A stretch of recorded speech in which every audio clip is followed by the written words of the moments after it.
என் கிருபை உனக்கு போதும். ஆமாங்க, அவருடைய கிருபை உங்களை விட்டு விலகாமலும் அவருடைய சமாதானம் உங்க குடும்பத்தை விட்டு விலகாமலும் இருக்குங்க.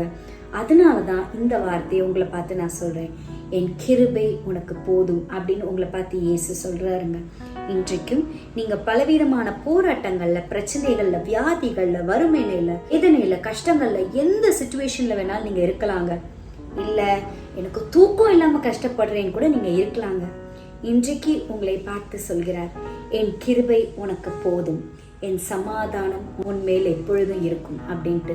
இயேசு மேல முழு விசுவாசத்தை வச்சு, இயேசுவே என்னோட வாழ்க்கைக்கு நீங்க வாங்க, இயேசுவே என்னோட வாழ்க்கை பிரச்சனைகளை நீங்க எனக்கு தீர்த்து கொடுங்க, நீங்க வாயை திறந்து கேட்கும் பொழுது கண்டிப்பா இயேசு உங்களுடைய வாழ்க்கையில வந்து உங்களுடைய எல்லா விதமான பிரச்சனைகளும் உங்க வாழ்க்கையை விட்டு விலக்கி நன்மையை உங்க வாழ்க்கையில செய்யற ஒரே தேவன் கர்த்தராகி இயேசு கிறிஸ்து மட்டும்தாங்க. ஏன்னா நன்மையான எந்த ஈவும், பூரணமான எந்த வரமும் அது ஜோதிகளின் பிதாவின் இடத்துல இருந்து மட்டும்தாங்க வருது. அது கர்த்தராகி இயேசு கிறிஸ்து விட்டு இருந்து மட்டும்தாங்க வருது. இன்றைக்கு அவர் உங்க வாழ்க்கையில நன்மையான காரியங்களையும் நன்மையான வாழ்க்கையும் உங்களுக்கு கொடுக்க காத்திருக்காருங்க. நல்ல காரியங்கள் கர்த்தர் இடத்துல இருந்து மட்டும்தான் வரும். நீங்க உங்க வாயை திறந்து கேட்டு அதை பெற்றுக்கொள்ளுங்கள். என் கிருபை உனக்கு போதும் அப்படின்னு சொல்லி இயேசு சொல்றாருங்க. God bless you.